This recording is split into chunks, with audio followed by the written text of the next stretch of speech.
welcome back to another Buc-ee's construction update video.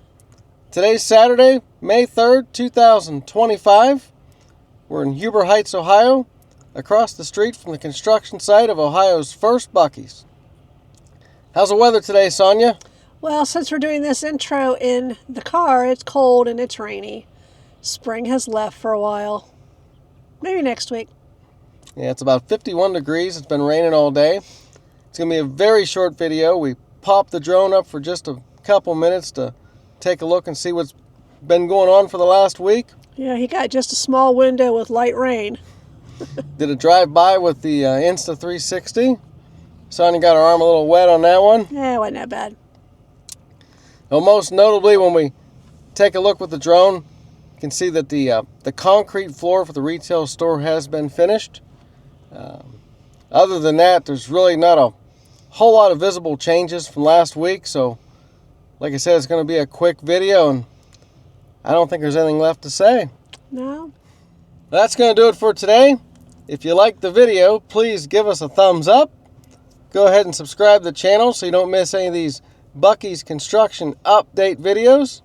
As always, thanks for watching. See you down the road. Bye for now. Bye.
This is a field across the street from the Buc-ee's construction site, and we're not sure that this has anything to do with the construction of the new Buc-ee's, but we just kind of wanted to keep an eye on it and show you what the changes were over here.